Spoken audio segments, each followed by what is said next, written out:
All right, and we are live on TikTok. We are live on Facebook, and we are live on the tube of you. Actors, if you're booking co-stars but not series regulars, today's gonna help. Because I heard two things this week from casting directors that completely change how I think about auditions. Welcome to the green room. We're live. And today we're opening it up for office hours. The Working Actor NYC, that's Patrick Richwood. That's Benjamin Howes. Ladies and gentlemen, Benjamin Howes. Or, oh God, okay, I'm gonna, I love our music until I don't. That I love our music until my shoulders are up here like this. I'm like, why do I feel so tense? That's what all jazz does to me. I love jazz. I love jazz. But if I'm not seeing it live, I'm in the vibe, you know, like I'm doing housework or whatever, and all of a sudden I'm like, God, I'm tense. I'm so tense. Anyway, maybe it's the kind of jazz I listen to.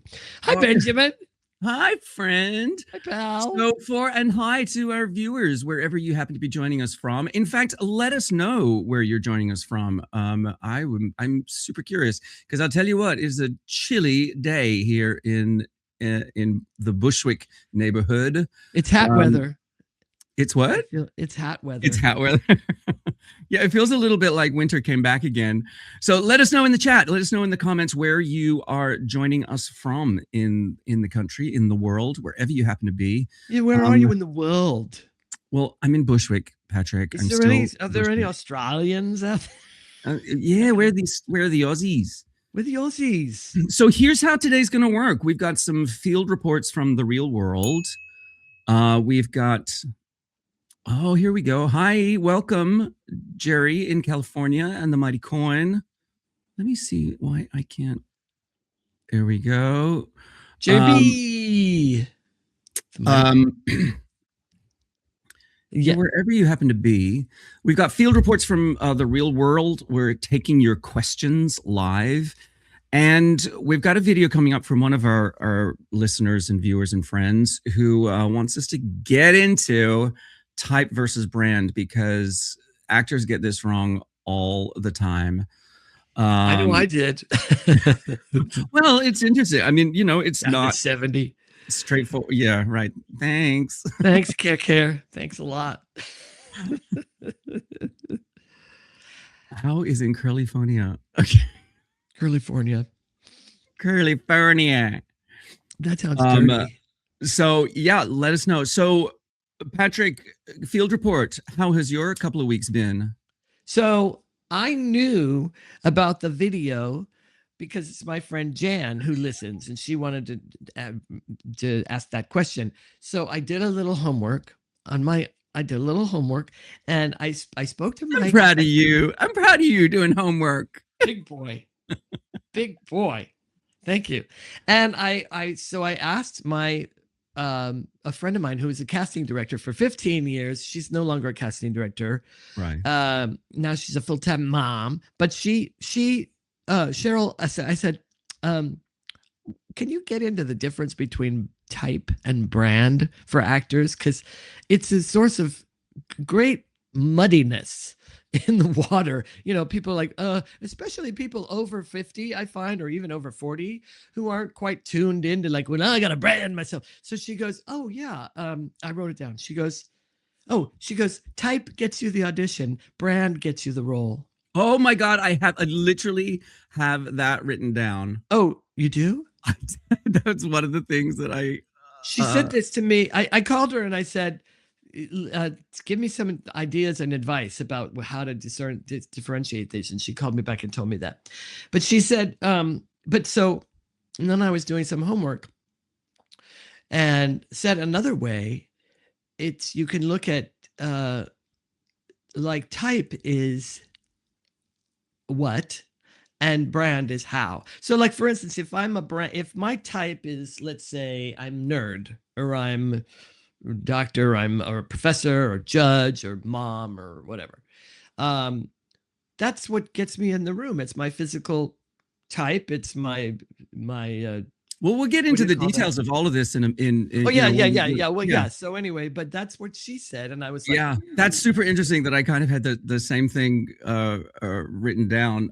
For me, my field report is that I've been spending a lot of time over the last couple of weeks going to classes with casting directors and panels with casting directors, John Ort, Rachel Reiss, Betsy Fippinger, and really digging into what is it? Because, you know, my journey is that I've booked some co-stars, I've booked a couple guest stars, I've booked a couple recurring roles. How do I make that next step up to series regular? So I've been sort of trying to focus on what is it that makes a series regular. And what these casting directors have been super interesting and clear about is that Betsy Fippinger was watching a scene that this one guy did, and he did great work. It was grounded, it was layered, it was really good. And she said, "You just showed me the guest star version, and you booked it. You absolutely booked the guest star. Now, if you want to book the series regular, I need something a little dangerous, a little odd, something that's going to make me want to watch 60 minutes of this character and not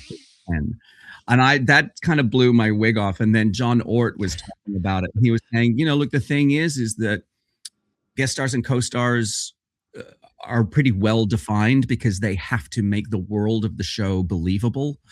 But with a series regular, there's an undefined, that's sort of, it's not that it's underwritten. I love that. They're waiting for the actor to show up who can fill in the blanks for them, who can love that, who can help them, tell them what it is that they don't know about this character yet. See, look, on your left is the co-star, and on your right, honey, is the series regular. She is like, I'm the star of this show. She's the star. That's what I mean. Well, on my left, it's you. And I love that because you know why I love that is because it actually clarifies for me when I hear like, you know, why would people want to see this for an hour versus 10 minutes? Yeah. I get that, but I also have to sift through my own bullshit about like that's TV speak. But then when you put it like that, where it's like, oh, I mean, I'm not putting her down. I'm just saying like I have my own filters about that stuff because she knows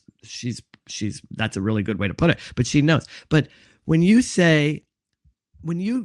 elaborate and like get into the storytelling of it, and it's like these people are there, they work as a category of in the storytelling as co-stars or guest stars, because what we're calling them now, because they have to make the thing seem real. That makes a lot of sense to me.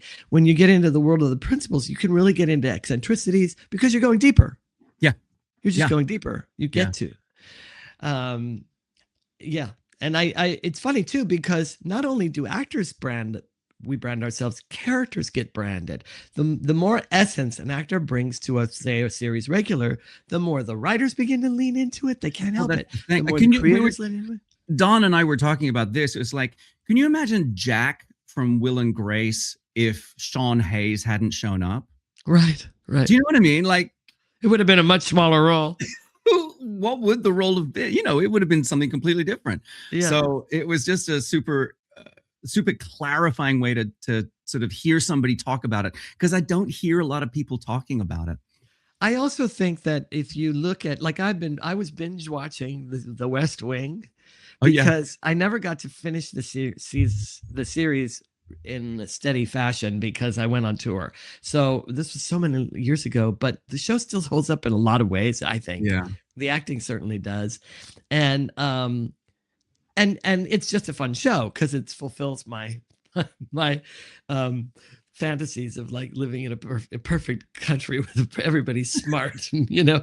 Right. Oh, the right people are running the country. Fights, you know. Yeah. But anyway, what was interesting is from season 1 to season 2 to season 3, etc., characters got built up, and they also got uber specific over the seasons because the actors were able to bring what we're going to call partly what we call their brand. They just brought their essence to it. The ones who didn't bring their essence to it really didn't, kind of like those characters sort of disappeared for different reasons, or they never got as, but the ones that did bring their essence to it, those actors brought their essence to it. They they really, really, became the characters became that essence. It was just fantastic. Yeah. It's fantastic to watch. Yeah. So yeah, it was interesting. It sort of made me think the audience really leans in when they don't quite know what you'll do next. Like that becomes what's interesting. What's interesting is just truthful behavior with a little bit of risk in it. Well, the risk thing is interesting because I have to think about what that looks like when I see it, because it's unconscious, isn't it? It's a lot of times, when you're watching something in the theater or on a screen, you're not even sure why you're so invested or why you're so wrapped with it. And it's because there's that uncertainty. I think is the best word you've used so far. There's that, like life. There's that unknowable quantity. I loved it when Betsy said something a little dangerous or something a little odd, and it just makes you go like, and you may, as you literally say, you may not even clock it in the moment, but there may be something that you'll sort of like, I don't understand what that is, and I'm not going to think about it right now. I see our friends. We got people over on TikTok too. Friends, if you want to see the full drama, head to the full drama. Head to the link in my bio. The first link will send you right to the full shenanigans. And we're gonna do some slow motion replay of Benjamin's wig getting blown off at that casting seminar, which you're gonna want to see in full screen. So that was my whole delicious journey through casting, and I will keep. Keep Kelly. Going to those. You know who that is? Yeah, that's Kelly. Hi, Kelly. Is it Kelly? I can see. Yeah, that's Kelly. I kind of blew it because I shouldn't have gone into what my casting director friend said, because we were going to play that video that my friend made. Yeah, I mean, if nobody has any questions in the chat, please drop questions or comments in the chat. We would love to. And if friends over on TikTok, I'm telling you, that we got chat over here, and I will try to keep an eye. Somebody has given us over 2,000 likes on our TikTok about this. Maybe she fell asleep on the like button. And that can't be right. 2,000. She's just keep pressing the thing. Rhonda Braden is going bananas. Thank you, Rhonda. I appreciate your enthusiasm. Get into Rhonda. it. So if nobody has any questions in the comments yet, maybe Rhonda has a question. Let's hit. Okay. What's the difference between branding and typing? Who that is? It's Jan. That's Janet Anderson, who is an actress. This is a great story, and this is why she's asking. Jan was an actress for many, many years, and then she switched over into working on Broadway backstage, and she did that for a long time. And then when she finally sort of retired from that, pretty much, she was like, okay, well, now I'm getting back into acting. I want to do film and TV. And so she got back into it, and she started working. Oh, great. So she did an American Horror Story, then she did a thing, and then she did a Michael Che, then she did it. And so now she's kind of like in both feet, and look at her. She's so typable. She's so castable. Yes. So some people would look at character people like me or Jan or whoever and go, in their foolishness, they'd go, well, you're not castable. Are you kidding? It's just that we're in a specific niche, right? And so I'm always trying to remind my friends who are anything but the classic leading type, or the classic sort of, easy to frame. Well, that's type. the thing. Yeah. There's no shelf life for character work. And there really is no shelf life. You can be any age. It's as long as you have really figured out what your type, what your brand, and what your type are, which is why she's asking. And I feel as though there are some shows where they are not interested in the easy look That's for true. a particular role. Do you know what I mean? Some shows are. I mean, let's get real. Back in the day of soap opera, now verticals or whatever, of course, they want to be able to look at an easy to cast type. And I think there are shows out there that are literally not interested in that. And is that what they call them now? Verticals? Because they're on their phone? Well, that's a whole new thing. The verticals are these new short soap operas that are built for the TikTok screen. You don't know this? No, I didn't know about that. Where the hell you been? I want to make one. Let's do one. Let's make our own. Let's make our own. Come on, it'd be so much fun. Are you kidding? Listen, our own, like, Patrick, Villanova. it is a $1 billion industry. Billions. What are we waiting for? What are we waiting for? Let's go. What are we waiting for? I got a All million right, scripts so lined Jan up. wants us to get into the difference between type and brand. Let's talk about type first. I think of that as your first impression. It's how casting reads you before you do anything. It's that surface look, age range, body type, how you usually dress. If you walked into a room, I guess the energy that you bring into a room, is your clothing telling your position in the world, your social role, who you might be to the story. But it's sort of like, if your type is how a stranger would casting you after watching you walk into a room, sit down and say hi. There's no monologue, no backstory, just the raw read. Does that sound about right to you? I think it goes even further forward. I believe your type is what your picture says, and that your type is what moves you into the room, or has them think about moving you into the room before they've ever even met you. Yes. That's what I think of a type. And I think that's why, people have photos that type photos that help define that corner of their type. Yeah. A little bit more, just to even more define it, but they're all sort of in that type. I think when people start getting into, like, I'm going to do a headshot with me looking like the judge, and then I'm going to do a headshot with me looking like the Asperger's gardener over here. I think there's like, I just think. Are you dying to know what the photo of the Asperger's gardener looks like? Hey, friends, over on TikTok, you're missing the fun. Head to the link in my bio, the Green Room Live. It'll send you straight over here so you can get the full shenanigans. But thanks for being here. But what does the Asperger's gardener look like? I'm dying to know. Oh, I see it. Oh, I see it so clearly now. As opposed to the judge, which is like... Oh, he smelled something bad. Oh, there used to be, back in the 80s, there was a whole trend, which I never got into because I didn't want to. Kelly says, I have that photo of me. I'll be happy to sign it for you.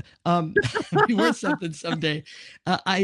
There was, where people had composites, and it was literally like, and then both times. And then harried waiter, like with the pencil in his ear, like there was they were really super like laid out for the people, but I didn't ever get into it because I always thought it was tacky even then. And I think there's more. There's a much more subtle, and I think it still exists, way but to in do a it. much more subtle way. Yeah, and even then, fact, it's not that I subtle. think you're missing out if you haven't identified for yourself what those specific types could be. But it's interesting that you say that about the photograph, because I feel once you start to, so your type is things about yourself that you can't change. You can't change your age range, your physicality, your demographic, your how you present. Now we would consider that part of your type too. So that's because that's going to appear in your photo possibly. So those things are things to be considered. And I also think that the edge of that knife is that that can cut you. Is that a lot of us actors know that we can do anything, right? We can do it all. So, and on stage, a lot of times we get to do it all, or in a situation where they're purposely looking to cast against type. Great. But for the most part, I think we do ourselves a disservice by trying to convey in our photos and in what represents us before we get in the room, whatever that is, our reels and stuff. If we try and represent too many types, I think it's the fastest way to be confusing or invisible. Yeah, for casting it is. If it's different, if you're dealing with people who already know your work, they want to go, can you do this? Okay. Well, that's the thing. It's like once you get to a certain level, yes, You are absolutely allowed to play any kind. You're Philip Seymour Hoffman. I will put you anywhere. You're Nicole Kidman. I will put you in a prosthetic nose and call you ugly. Yeah. Do you know what I mean? It's like once Yeah. you get to a certain level, yes, you're allowed to be a character actor who can play anything. But for those of us who are on the working track, I think it helps to be specific. Yeah. Now, yeah, I think that's another key. Type is very specific. Brand, which I consider to be your essence. So like, let's say, okay, Benjamin, we want the wisecracking butler. I get your picture. I'm like, look at Benjamin. He fits the bill physically. I can see that guy, that face doing, looking sideways at the guy, at the maid. Okay. All right. Let's have him in. Now, you being you, you're going to bring at least some portion of an essence of the role with you, because you'll have him, you want to have him at the ready, right? Hi, how you doing? Nice to meet you, blah, blah, blah. But we can see in your essence who you really are. I'm sorry, you asked for the wisecracking butler? That's so funny. I just happen to have this here. All you need in front of that is super, it is in Gothic writing is Knives Out, Part 3. That's kind of what when I was asking the photographer to help me build this photograph, I was like, I kind of want it to look like an ad for a TV show that already exists. I don't know what the TV. Do you know what I mean? Like, totally that's what I wanted from it. It's so funny. Anyway, it's funny. Now that is very specific. We're talking very specific. It's nothing I can use in casting, but I think it's fun to have it as a way to sort of. I'd like having an editorial photograph around. Just in case. I do too. I agree with you completely. That's another conversation, but I agree with you. And I'm glad you said it's nothing that I would think of using for casting generally, because people should know that there's people out there just starting out. Who knows? Anyway, that essence that you bring in the room, that Benjaminness, that Benjamin juice is I try to me is either wants to be your brand or is your brand. And the only difference between wants to be and is you're on purpose about it. You've figured it out. You've sorted it out. You have learned how to lean into it with your media. I think you've sort of skipped a step in a way, because in talking about essence, I think you've gone a little bit past brand into what makes you successful. I think I'm just going to say this, I think an easier way to think about brand is your type, your physical characteristics, plus your intention in the sense of what do you choose to highlight. So in a photograph, you might say, this is where I wear a button-down shirt and a jacket and I'm looking stern. So therefore, I'm focusing one element of how I behave as a human being into one photograph. But then I think that the brand is also, do you book in that? Is there proof that is part of that's part of your brand? So I think that the brand is sort of type plus intention. The brand does have to be proven in order to fall into the category of brand, doesn't it? It really does. I think so. You're yeah. Right. But it's all very well for me to create it's all very well for a balding middle-aged man with a bit of a paunch to go into the room saying, yes, I am a leading man action hero, but the receipts aren't there. That's right. That's right. It's great to know that right before a hot date, but it doesn't really make you, that isn't really necessarily sellable in the room, in the casting room. Yeah. And it's also like, now I might be the suburban dad who ends up saving the day, but that's a different type of hero. Do you know what I mean? Like, yeah. Well, a long time ago, I did a course. It was a really cool course about the psychology of being human. It was just a really fascinating course. And one of the topics they spent a lot of time on was what they are called the occurring, and what it came boiled down to was all the really good, sharp, finely honed power you've got is mostly how you occur for others. It exists in that.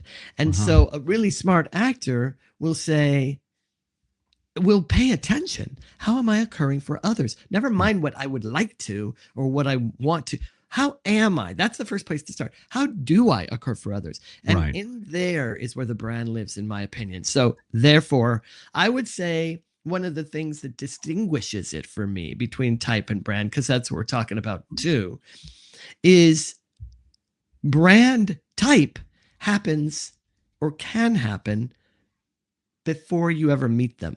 Yes. It happens with your picture and your reel. Yeah. And you're like that. Brand begins once they've I'm going to say, for the sake of this conversation, to keep it clean, like once you walk in the room, then your brand can start having its effect on them. And then alongside that, what your brand is has to be proven. So you got to pay attention. How am I, do your feedback, do your follow-up, figure it out. Like how do I come across? Say again what the casting director said to you about it. Oh, she said she left. We didn't talk. She left me a message. She goes, in my opinion, your type gets you the audition. Your brand gets you the role. I get what she means. Do you know what she means? Yeah, I do know what she means, and I agree. I think, and then but then she didn't get into. Well, I haven't called her back yet. I didn't have time. But what she didn't get into was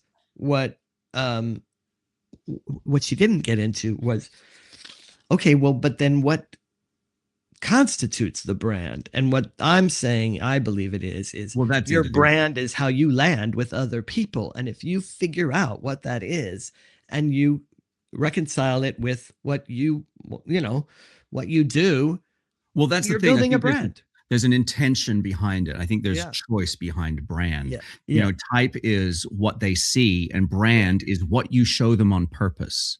Yeah, that's true too, isn't it? It's like your type is kind of like, I can't help it. This is it. Yeah. Like my type for me would be, if I may, would be nerd or goofball or dork, or also like not, like eccentric or all those kinds of words. I'm trying to think, to describe my physicality. Yeah. Right. My brand has proven to be intrinsically funny, intrinsically good, like good person kind of roles. Sweet, misfit, that energy seems to be my brand. And on stage, it would also include physical. My brand includes he's a physical comedian. He's intrinsically, he's funny. You're never going to cast me as the smartest guy in the room or the villain. It just doesn't fit. It won't fit on me. Right. It's like, trying to fit me in a square peg into unless it's a comedic choice. Unless it's a comedic choice. That's right. So Austin Pendleton plays the president. Right. Perfect. That's a perfect example, because I kind of consider myself to be sort of an Austin. Like if people do that thing in casting where they're like, oh, he's a so-and-so type, they'd be like, he's an Austin Pendleton type. And for those of you who don't know who Austin Pendleton is, look him up. Bitches. You should. Still going. Still great. Anyway, do you know what I mean? Like those are my essences that have proven to be my essences. They continue to be the most bookable roles for me for a reason. I bring that already. It fits. So that would be my brand. And I would find a way to constantly keep polishing that and honing that so that it's super clear to the world, like a laser. So what do you say to an actor who's like, but I I want to be the president. I don't want to be the befuddled professor. I want to play the president. I would say write a one-man show where you're the president and do it. Get it out of your system. There's one other way, but it's a little more theoretical. Which is, let's say you're a comedic actor like me and you're never going to be cast as the president, but you really want to play the president. You know what I mean? Well, then figure out a way to do it in a comedic way. Not that I have to always do comedy. It's not that. It's just if we're talking about the business strategy. If it's an artistic strategy, there you go. That's an interesting sort of, way to look at it as well, that there are ways to satisfy yourself as an actor artistically. But what we're talking about is something more commercial. Business is business doesn't necessarily always equal align what your artistic strategies are. I believe they can. I believe there are lots of actors I admire who I just won't do. This is what I want to do. This type of role is what I want to do. Who did I just see? Oh, I just saw the wonderful Jen Colella, who's a fabulous Broadway star, TV, does wonderful TV work. If you guys know who she is. And I saw her perform at 54 Below last night. She's just a joy bomb. I mean, she's phenomenal voice, phenomenal presence. This just fierce, fabulous, wonderful, saucy, attractive, wildcat kind of supernova vibe. No, really, There's a word we don't use enough: saucy. Yes, it's true. She is. Anyway, I adore her, and she goes, "I'm performing a thing." I'm like, "When? Where?" I'm there. Anyway, she said to the audience, she goes, she was talking about different roles because she was singing from different songs. And she goes, by the way, in case any of you don't know my work, you're starting to figure it out, right? I played an airline captain. I played, the president of the movement for women's rights. She's like, it's just, those are the roles that's me. And she was dead right. She was defining, she knows her brand. She did the other stuff when she was building her career. She did the leading ladies and the ingenues, and she really did. Oh yeah, but she also did feisty stuff, and she's got pants her on. stuff. Yeah, her stuff. You're reminding me of through. Yeah, you're reminding me of something that I really wanted to bring up. Is that I found do you ever go onto Substack? Are you reading those sort of posts on Substack ever? Is that like Grindr? No, Patrick, I don't do not social media, right? This is no. Well, it's not social media. These are sort of blog posts that people and it's a written form for people to get their. It's called Substack. Anyway, a friend of mine reposted an article that was written by a performer called Ariel Reed, and the title of the article was "You're not stuck. You're just well cast." And I just wanted to highlight a couple of quotes from it. If you only do what's available, you may never be seen for what's possible. We're always conditioning how people perceive us through repetition, through presence, through what we reinforce again and again and again. And I thought that's what we're talking about, isn't it? That's just that it's just the only thing that's new is that now we call that branding. That's been going on since the beginning of show business, but now we call it branding. That guy said it perfectly, in my opinion. Is that a guy or a girl? Anyway, whoever Ariel was, they said it. Bravo, brava, bravi, bravissimo. To all our friends on TikTok, come hit the link in my bio and let it send. The first link will bring you to the full shenanigans, which we've got over here. Get on into Benjamin's bio and click things. Indeed, a good quote. Yeah, that's a really great quote. In fact, I want you to send that to me because that says it all. What was the other thing she said that I highlighted? Oh, because the truth is, you don't become the authority and then get recognized. You get recognized repeatedly until you become the authority. And we've talked about that in our careers on stage. We've actually talked about this, about how you've done something for a long, like we were talking about with comedy. I've been doing comedy on stage, building physical business and lotsies and character work and layers and for so long that now people are like, see what Patrick does, and it's like, oh now I'm Yoda. But it is through that repetition that people start to recognize that over and over again, right? Yeah. And I don't think there's anything that if you feel stuck in there, then I think you're thinking too small, because there's worlds and worlds inside the smallest adjustment in a role that's like several others. That you can either look at it like this is just like the ones I've done before, or you can find the things that make it unique and live on its own, Yeah. If you're talking about feeling stuck, because I've been there. I understand. It's like, don't just, I worked for a director for years that only saw me as that guy that could make a meal out of a small thing. And I was like, can't you see me as anything bigger? Don't you think I can expand that? And then he let me a little bit. And what happened? And that I did a much bigger role, and it was great fun. And it was very successful. People leaned into it, and for a lot of people, that's their favorite role I've played. There's a sense, right?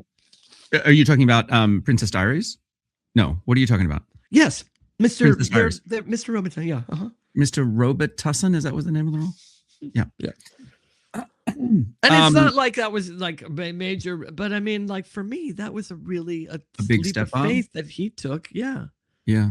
That Gary Marshall took. Yeah. Yeah. And if you're fighting against the way people see you, I feel as though you're delaying your own progress. Do you know what I mean? Like, because you went with it for such a long time, you got to the point where you were able to say to Gary, how about we try something a little more expansive? Does that make sense? Yeah. I hope that people learn to value themselves enough to fight for what they believe they can do. Again, I wasn't going, come on, cast me as the villain. Cast me as the lead. Yeah. Cast me as the romantic lead. Romantic lead. Just saying, can we fill, I can do a lot with very little, but I can also do a lot with more. So, like that was a good fight for me to pick. It wasn't out of the question. It wasn't even a fight. You had the chops to back it up. Gary wouldn't have screwed his own production by putting somebody who couldn't do it. You know what I mean? I like to think so. Well, here's an honest question. Did you audition for the role, or did he just say, yes, you can do it? I'll give it to you. No, he just gave it to me. Did he really? Yeah. You didn't audition for Mr. Robitussin? I have never auditioned for Gary Marshall in my whole life. Except for that one time when you were in his office doing all of your characters for him. Yeah, you know that story. Yeah, but that was really more of a like a general kind of like a, let me see if I can make this guy that's been making me laugh all these years laugh. So, so I did. Anyway, yeah. Do you think that? So here's a real question. So once you've accepted your type and honed it into a brand, into something that you put out into the world, does that then limit your long-term possibilities? Does it limit what you can do? What do you think? I don't think it does. You know why? Tell me. Because I think it propels you into the world so that remember I was talking about the way you occur for others, so that the way you hit others is so much more clear, and it's so much more defined that you can actually have the impact you make on them has them want more, hopefully. So I actually think it works to broaden your horizons, because let's face it, you can't get the opportunity at that role that's a little different and a little bigger than you ever played before, or even a lot bigger than you ever played before, unless you're in that bandwidth.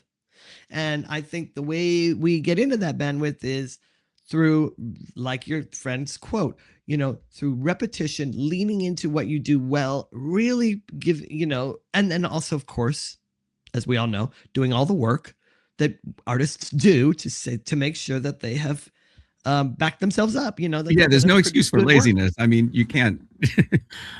Well, there's lots of excuses for laziness. Just ask. Yeah, but everybody will start to smell that you're not doing the work anymore. Right. I feel like you got to back it up. Absolutely, you've got to back it up. That's what it is. And I really do. So my answer is, yeah, I think it actually does increase your chances of doing of pushing the boundaries and expanding it so that you're not in a tiny box. Agreed. I just want to, I guess we should do a little bit of housekeeping in the sense that, friends, if you're watching us on YouTube, please like this live. Send us some more comments. Oh, I did want to circle back to a comment, which I will get to in a second. But please hit the like button, subscribe to our channel. There's lots of content there for you. Yeah, we like you. You should like us. Or check out the workingactornyc.com, where you can find all of our practical podcast videos. You can find this merch, like these particular joyful. This hot, sexy fucking merch, man. And keep us posted on what you're up to. I'm dying to hear from our audience like this. What do you do when you don't agree with your director's vision for your character? It's a good question. You've got choices. You can smack them in the face with a wet fish and say, fuck you. But you got to keep wetting the fish because the dry fish doesn't work. So bring also a cooler. Plan ahead. That's part of the acting. Plan ahead. You've got to do it. I'm trying to. So have you ever had that experience, though, when you and your director are differing on an aspect of the character? Oh God, we've sent him into hysterics. No, I've never had that experience. You've never had that? Oh. Yes, I have. And I think that the best advice I ever got about it, because I've battled it different ways. Some ways have not worked at all in my favor, and other ways have caused, me to then have to like circle back and go, I don't want to discount the directors, especially vision. I don't want to suppress somebody else's creativity, and certainly the director's the person that's, they've got to make the final choice, right? Yeah.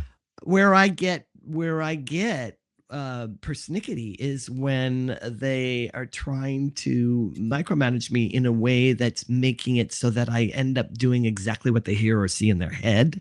That's different than, am I on the same path as you? Are we pointed in the same direction? Am I fulfilling the vision, right? And so those are the times that I've had to come back around to a director and say, I think we need to talk because this is shutting me down. And the best advice I ever got about it, Kelly, was to only deal with it in terms of what's most accurate for the story. If I've really done my homework with a play or a scene or a whole script, I'm going to be pretty articulate about what is the most accurate according to what the playwright is asking for, or the screenwriter is asking for. And there are some things that just aren't accurate. And you can point that out in that way. And it's much harder to have a subjective conversation that doesn't lead anywhere and everybody's just trying to get what they want. You can be objective when you say it makes sense for me to walk to the window when I say what a beautiful day it is outside, rather than go to the bar and mix myself a drink or whatever. I'm making this shit up. Obviously, that's bullshit. But you know what I mean? It helps me. He's talking about something more fundamental, though, right? I don't know. Is she? I don't know. The vision for the character. Vision for the character is different than the blocking. But do you know what I'm saying? It's like, I think Kelly's sort of trying to get to something sort of more fundamental. It's like, I see her as an outgoing person, and the director is saying, no, she's an introvert. I don't know, Kelly, if you're still here, let us know if we're on the right track. I don't know. When you say the director's vision for your character, that sounds like a sort of a broader term in terms of. Yeah, I guess I wonder how they got there after auditioning and everything, because I'm assuming, you bring, you bring the vision of the character, your vision of the character to the table right from the get-go. So I have opinions about this because I remember I worked with, are we dropping names today? I worked with Kenny Leon. Sorry, drops that name. I worked with Kenny Leon, and I remember him saying, in the rehearsal process, as part of the rehearsal process, he said, you'll have your ideas and I'll have my ideas. And if they don't line up, then we'll work through them. And in the end, I will decide because it's my show. And I was like, I mean, as long as he's going to give you the chance to explore your idea of the character or your idea of how it should be played, I think that's, in a way, it is kind of fair, because in the end, he's the one who's got to make the entire picture.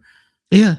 He's the one who's got to make it all work together. So yeah, I think it's an unfortunate choice of words. It's my show, because it's like, well, it's sort of everybody's show. It's the playwright's show too. It's the actor. I mean, everybody that's doing it kind of becomes a collaboration. But I get obviously the point. I also, though, think the proof is in the pudding. In other words, I've heard that speech from many directors, and who don't hold up their end of the bargain. Who are not interested in hearing your not at all. The way to play it. No, I've witnessed it all, and a lot of times I've witnessed it where the director's doing it to someone else, not to me. So I'm even more objective. I can really go, wow, they're just battering that person. They don't trust them, or they don't like what and they just can't come right out and say, I don't like what you're doing, or try something, or they just. And I've seen it a lot, and it's like, the only time I've had it personally was in a much more sort of freeform experimental. We were all trying to figure out what the world of this show was, and it was a comedy. So I wanted to offer extreme physical slapstick sort of comedy, because I could see that there was room for it in this moment. But in the end, it's up to the director to say, thank you, pull it back, because that's not the world that I want to create. And I can, I'm just there to offer my impulses. I am there to show you what is possible. In the end, yes, it's your decision about which of my choices are going to help you tell this story. I think that thing, I probably shouldn't have gotten into a specific example about blocking, because I was just reaching for an example. But I think the accurate versus inaccurate thing actually still works, because if your director is like, you're playing it like an extrovert and I want an introvert, you can say, why do you want an introvert? What makes this person an introvert to you? Here's why it's an extrovert to me. Yeah. Can we find a middle ground? Because I definitely believe the actor has to have a voice. I mean, maybe if you're really low on the totem pole and you're building your career and everything, no. But if you're somebody that they respect, and or you're somebody that they've told you they respect, and you're in a position where it's a large role, or it's an invaluable role, you should have a voice. Well, it's interesting, because we're kind of circling back to where we started with the field report at the start of this episode, which is the difference between a guest star and a series regular, is that with a series regular, they're really looking for your input. They're really looking for you to help find what the extremities of these characters are. But that's specific for TV in a sense. Yeah. That's very specific for TV. I mean, if your take on a character for an audition is not the director's take or the writer's take or the showrunner's take, then you're not going to book the job. So, right. And in the commercial world, it's really super specific. Like if you don't continue to do exactly what you gave them in the audition, unless it's a campaign and you've got some room to grow in the character, if you don't give them just what you gave them in the audition, they're going to get upset, because it's like they're looking at micro decisions in the 5,000 people that they've narrowed it down to you. So it really does also come down to, like, well, we want you to say it like you said it in the audition, or we want you to do that. Fair enough. I can do that. That's right. That's fair enough. And that these are little tiny stories. They're not great, big, huge, life-changing stories. So, unless it's a Super Bowl commercial, those make me cry. There's the money involved in those is really something else. Do we want to help our audience with some sort of actionable homework around type and brand? I mean, like, because I sort of think this is something that I do in the coaching work that I do, because I do spend time helping people get specific about how to present their materials and in a way that reinforces what feels good to them and the kinds of roles that they want to play and the direction that they want to move in. So, I mean, I certainly feel like you have some agency when it comes to branding. If it aligns with your type and with what you want to be doing in the world, then make sure your materials line up with that your headshot is telling that story. And you can literally, if you can identify your brand in a sentence, like for me, it's smart servant or boss with bite, or two of the ones that I use all the time, and if I can look at my headshot and say, does this align with smart servant? Does this align with boss with bite? Does this align with warm dad?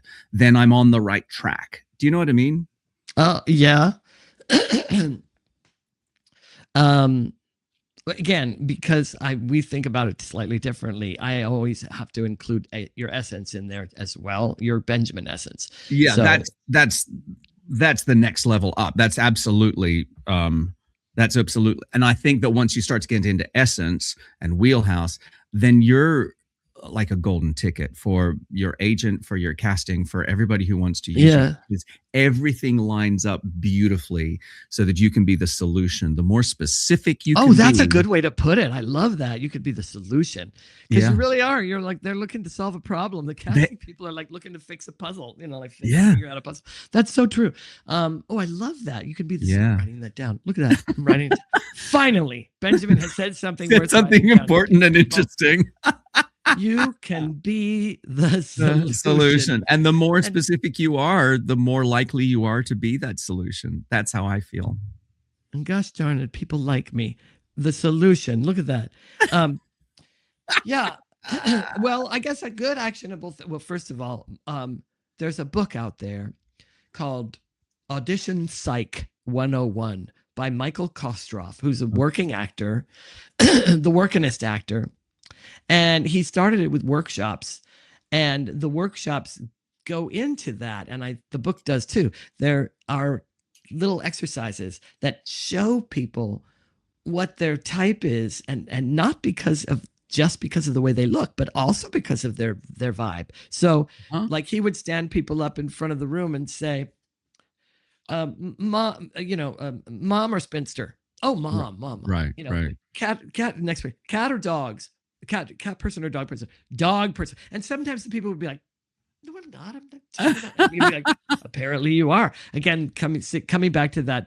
I will link to that book down below if that floats anybody's boat and they want to do some more interest. If they want to find out more about Audition Psych 101 by Michael Kostroff. Yeah, because it delves into that kind of that's an actionable thing. Take a look at that, because it can help you really sort of get your brain wrapped around, that's really, really important for me, homework for me to do. How do I hit other people? What are they getting? Never mind what I want them to get. Stop hitting other people, Patrick. Stop hitting other people. Violence is not the answer. I tell you, I meant to say hit on. I hit on people all the time, which is terribly, terribly sad. Really. If I were to sort of summarize what we're talking about here, you don't choose your type, but you absolutely choose what you do with it. And the more honest you are about both, the more momentum you can build, sort of the more successful the branding is. Yeah. The more you can be the solution. The more specific you are, the more likely you are to be the solution. And Penny says, friends, thank you so much for being here with us. Oh, okay. I'm still here. Don't worry. We're still going. Who's that? Was somebody getting freaked out? TikTok is giving me a hard time. Okay, I had to drag a puzzle piece into place. All right. Oh, thank you so much for joining us. We're going to be doing we think this is our new format for our podcast. This sort of live version. So basically, people. Benjamin said to me, "I am so sick and tired of trying to edit you down to 22 minutes. I want everybody to witness exactly what it is I have to deal with." And, the reverse is true, too. Don't forget. The reverse is absolutely true. Benjamin. The only reason I put up with you, Benjamin, is because you put up with me. God love you. It's a mutual process. We adore each other. We do, thank God. It's the Can you mutual imagine if we just admiration. had to do this? But we'll be back here in 2 weeks' time. You can check us out on the workingactornyc.com. Please send us videos like Jan did. If you have more questions for us, we would love to turn them into entire podcasts like we just did. It's just a conversation, people. Life is just a conversation. Oh, hang on. I'm trying to play that. Oh.